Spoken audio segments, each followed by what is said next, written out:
Hello, Seabrook taxpayers, voters, and friends. This is Ravi bringing you some interesting information that you would need before you go to vote on next Tuesday in the town elections. And I have taken the 2022 fire data for the entire year and I have analyzed it and I have made some interesting observations that I wanted to share with you. And here it goes. But if you don't have time to sit through the whole presentation, it will be about 30 minutes. And if you want to just get the gist of it, I'll give you the bottom line up front. Our Seabrook Fire Department doesn't have a manpower issue. What it has is a management competency or leadership issue. Okay, that's what needs to be fixed. There are 3 articles in the ballot. Warrant Article number 6 that deals with the town budget. Warrant Article number 8 that deals with ratifying the tentative agreement reached between the Board of Selectmen and the Firefighters Union. And the Article number 19 has to do with the addition of 8 new firefighters to the current fleet of 20 firefighters, a 40% increase to the staffing. Okay, on all 3 warrant articles, I would be personally voting no. And I'm going to share with you some data, and you would probably do the same after you look at the data I'm going to share with you here. That's the bottom line. So, but let me have a little bit more of your time to explain some of the questions that have been raised. Why are you, Ravi, looking at the fire department data? Why are you not looking at other department data? This question has been raised, so I want to answer it right up front. When Willie Sutton was asked the question, why do you always rob the banks? He said, well, I rob them because that's where the money is. So in the same vein, if you look at our town budget, our fire department consumes the largest share of our municipality budget. So if you are going to look at places where there could be better efficiencies, better utilization of tax dollars, that's the first place to look. And that's why I'm looking at the fire department data. But interestingly enough, the fire department has been the most opaque. They have refused to be very transparent like they are supposed to. And so it kind of made me think that maybe there is things that I need to look at because they are being so opaque. And I so got the data and I started looking into it. Now, understand here, folks, that it's Thomas Jefferson who said, people get the government they deserve. So if you keep voting for the same kind of people over and over again, you are going to end up getting the same kind of increased taxes from year after year after year. No matter what they say, don't pay attention to what they say, pay attention to what they do. The same set of people who have been on the Board of Selectmen for 15 years and 9 years, all they have done is they have given us increased taxes year after year after year.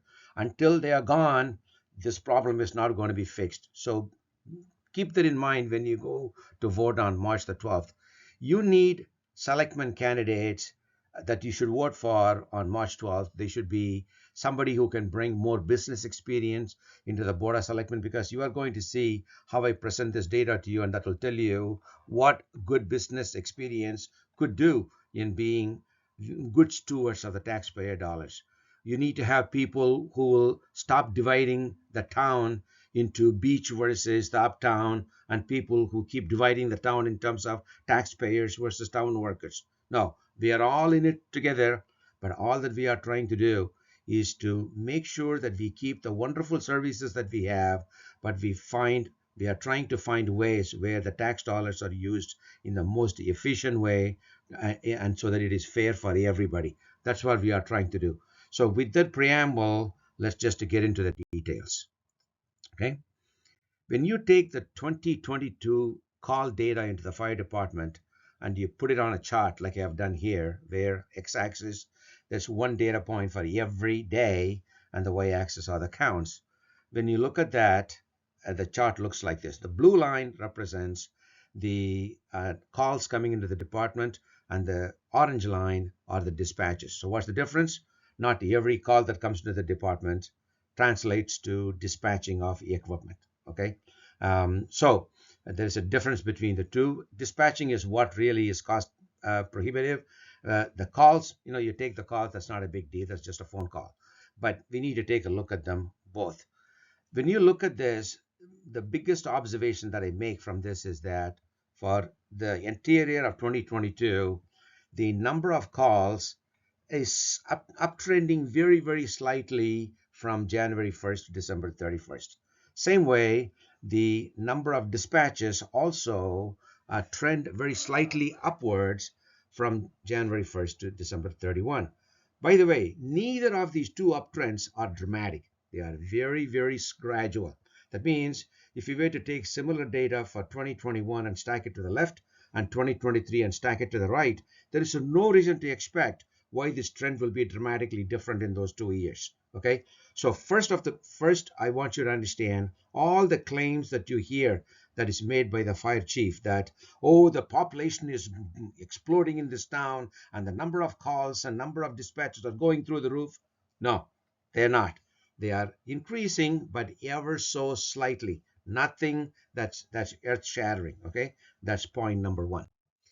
Next, I looked at the calls and the dispatches on the days of the week basis.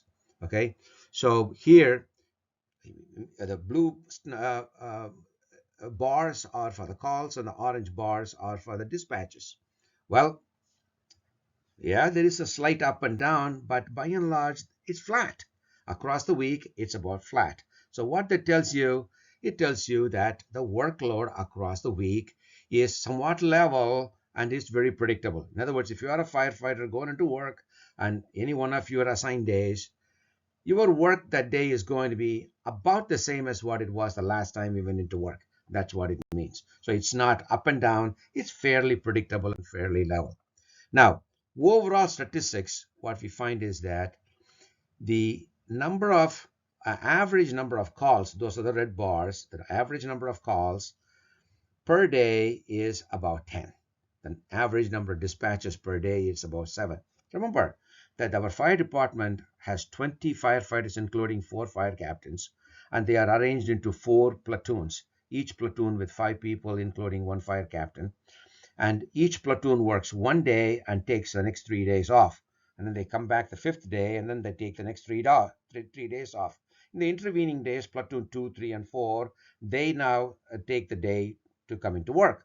So the 4 platoons, they kind of cycle through it. That's the way it's been set up to work. But when a platoon comes to work, those 5 people stay on the job, on duty, all through the 24 hours. That's the way it is done. In other words, the staffing application across the 24 hours is uniform. Okay, so the 5 people remain on the job for the 24 hours and then they go off for 3 days and so forth. Anyway, now think about this. For the 24 hours, for a crew of 5 people, they get 10 calls on an average a day and 7 dispatches a day. That's it. Okay, now, yeah, there was a day where there was only 1 call for the entire day, and there was another day where there was only 1 dispatch for 2022. And there was also a day where there were 26 calls that came in and a bunch of dispatches happened. So there are outliers there.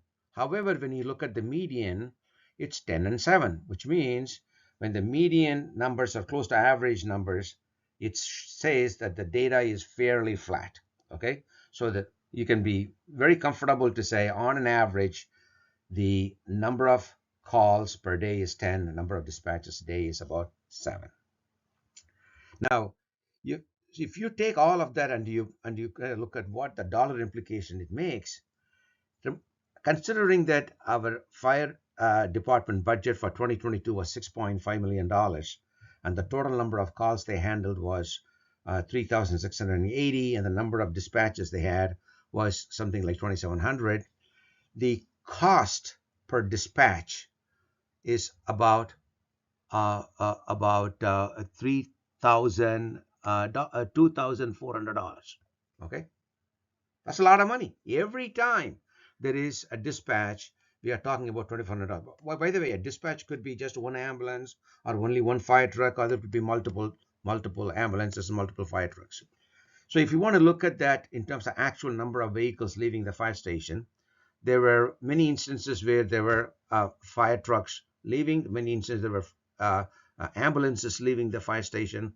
So if you take the $6.5 million and divide it by the total number of times the vehicles left the fire station, it comes to about $1,500.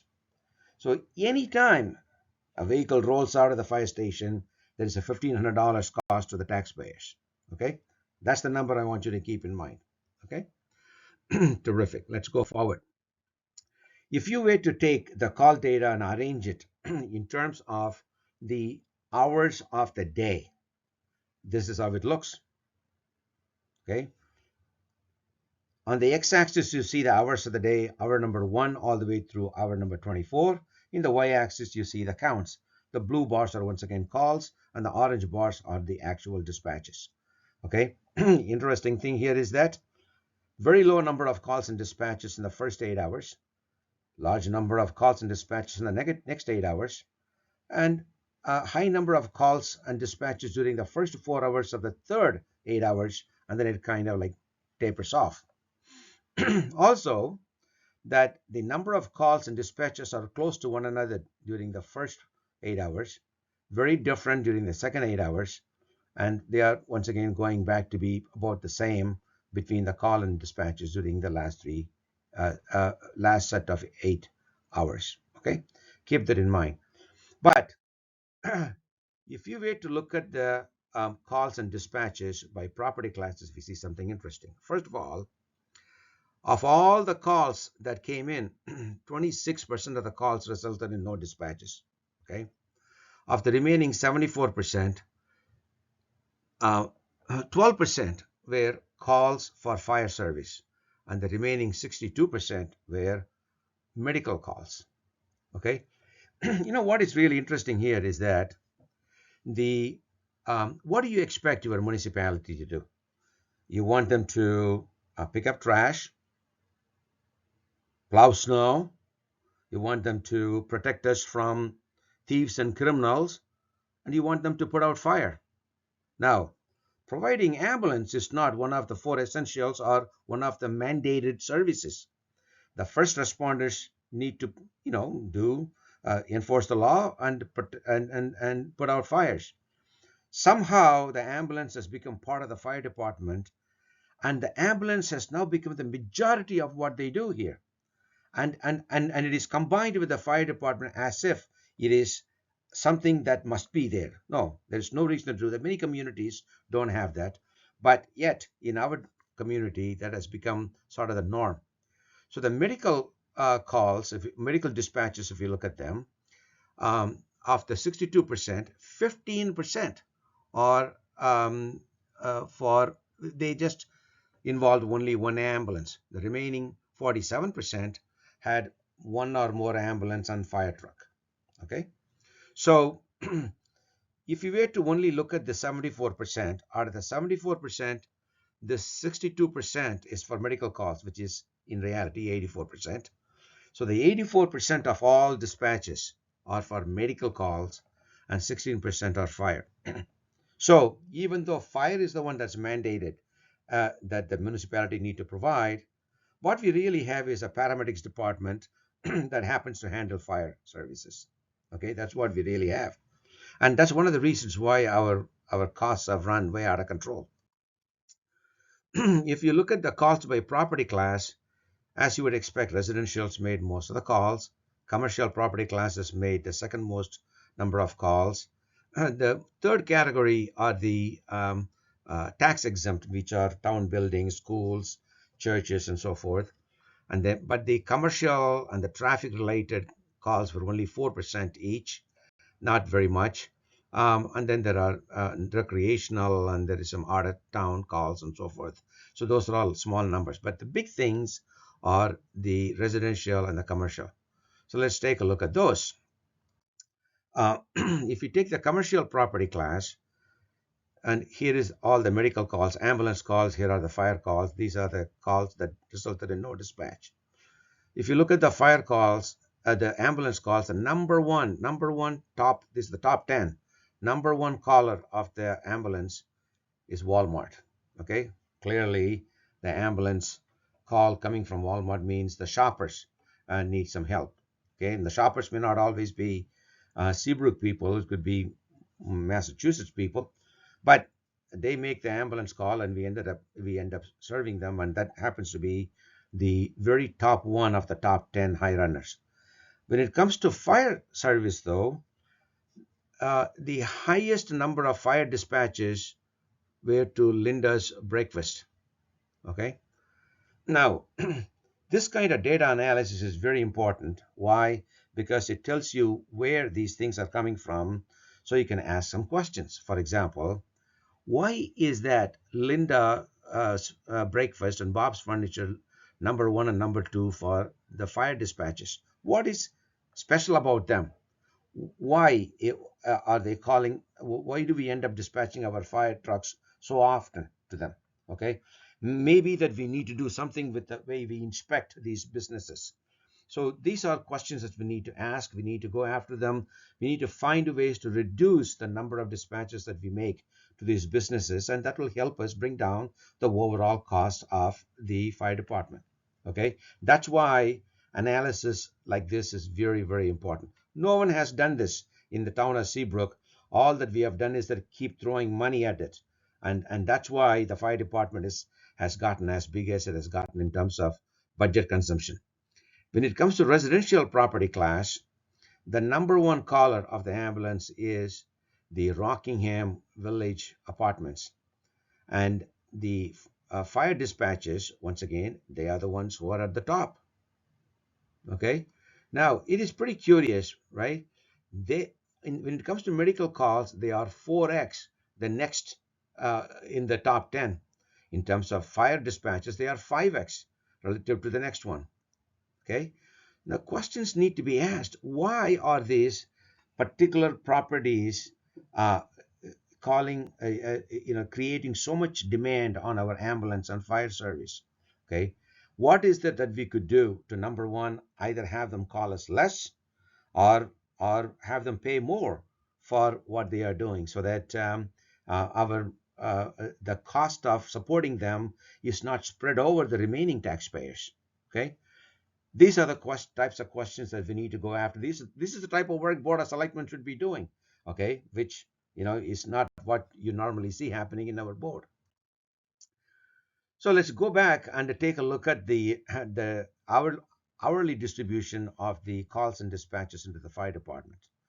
And what you see here is that if we were to kind of put a framework of 3 shifts, because when a platoon of our firemen go to work, they say they work 3 shifts, lasting 24 hours altogether. So, I'm not sure if this is the way they look at the shifts, but I divided it into 3 8-hour shifts. The first one from 8 a.m. to 4 p.m., second one from 4 p.m. to midnight, and the third one from midnight to 8 a.m. Okay, so what are you seeing here? When you look at these 3 shifts, considering that we have a platoon of 5 firemen on duty always through all 3 shifts, the first thing that you recognize is that we are overstaffed for the shift number 3. There's more people than we need. Okay, but we are understaffed for the shift number 1. There are more calls and dispatches coming than we have people. And in shift number 2, we are mostly overstaffed. Okay, so this is something that we need to understand. In other words, when you take a workload that changes by the hours of the day, when you try to address it by constant staffing, you are going to have pockets at times when you are overstaffed. There's going to be time when it's understaffed. Remember what I said earlier? The pattern of the workload is somewhat repeatable, somewhat predictable in Seabrook. And so we could do some moving of the staff without causing very undue stress. Okay, so what is the most logical thing you would do if you're running this organization? Well, you would do what I would do, and that is to shift some of the people from the shift 3 over to shift 1. That way you take people from where you are overstaffed and put them in places during times when people are needed, so that now you are correctly staffed for this shift 3, you are correctly staffed for shift 1. and you are even maybe slightly overstaffed for shift 2, but this situation is still vastly better than what we had before.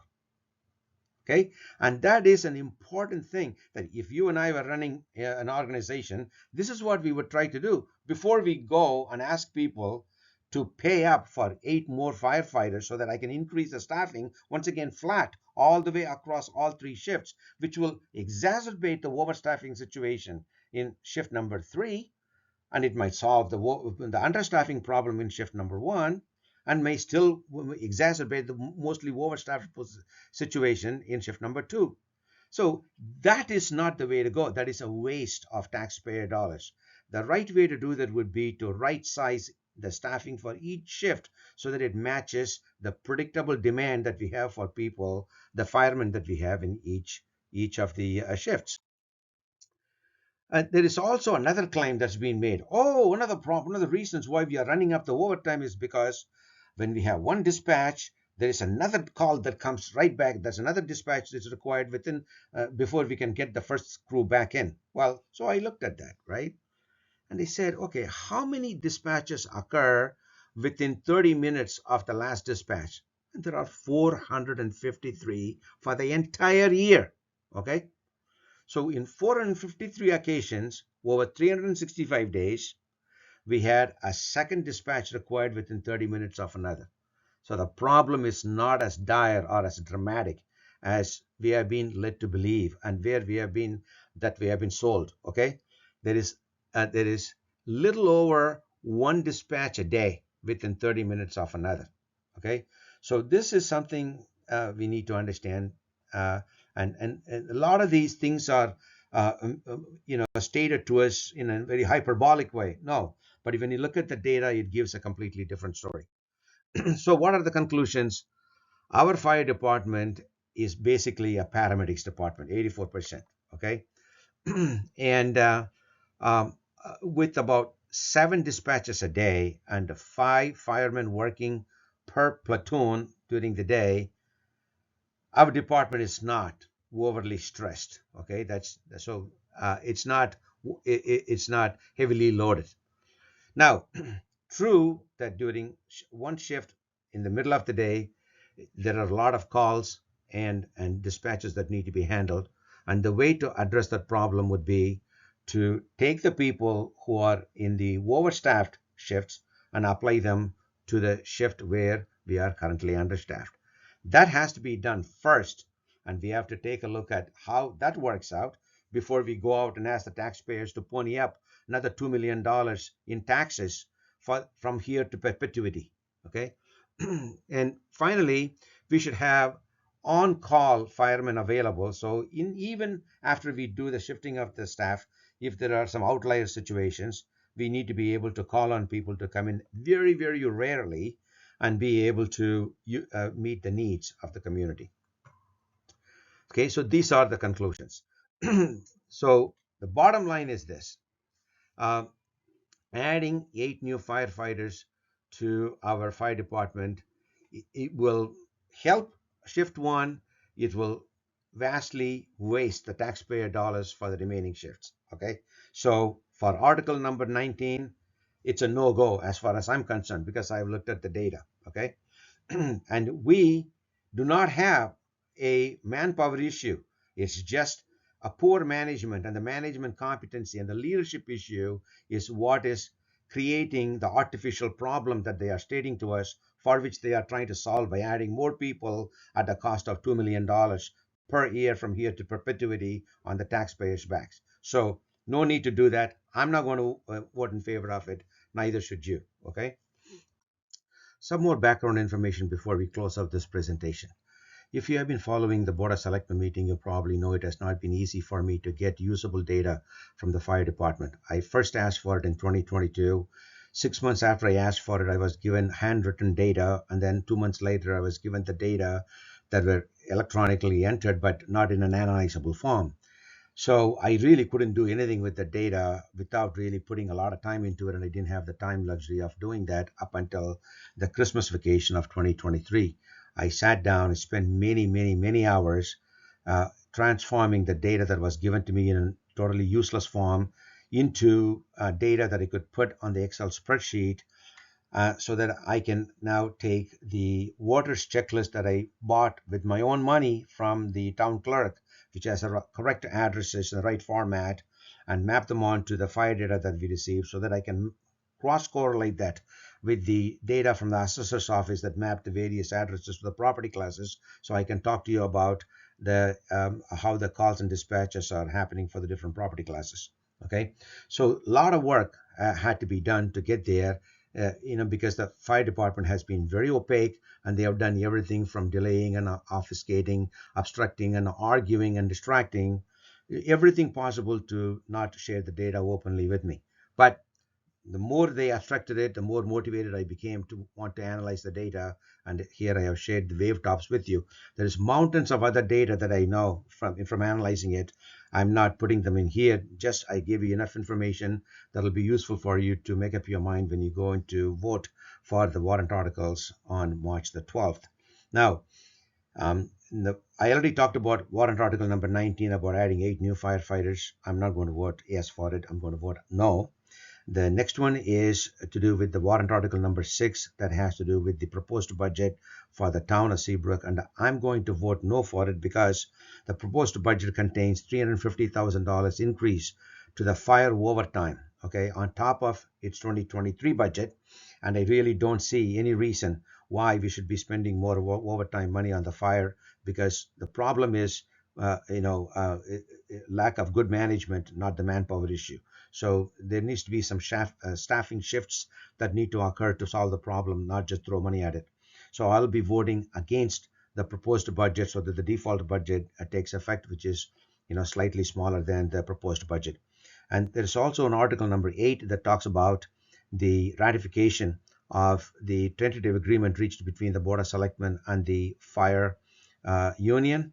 And in fact, I voted against it, and I will vote also no to this warrant article because the warrant article's wording on the ballot is extremely misleading when it says there is no additional tax implications in the note section under the article. Because I know that even though the COLA is 0 for the contract years, there will still be, because of the green because of the continuation of the terms of the current contract, evergreen class, there will be increase to the medical premium, increase of lots of other benefits that they have in place, and increases to the medical buyback that they are going to get when they opt to take the buyout instead of getting the town provided medical benefit.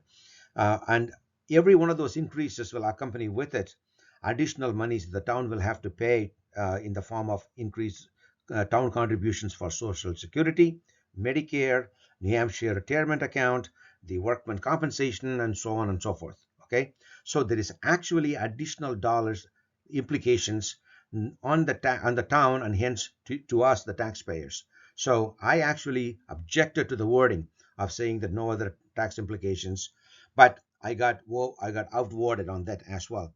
But I want you to know that there is actual tax increase possibilities because of that. So I'm saying I'm not going to vote for it, and I would hope that you would also vote no for that as well.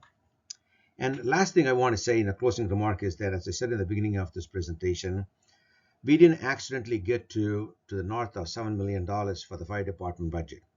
Year after year after year, the previous selectmen who have been occupying the board, who don't have any business experience, they have been just mischaracterizing things like what I'm trying to do, which is to find out what's going on, what is the real problem that is driving up the cost, and how to fix it.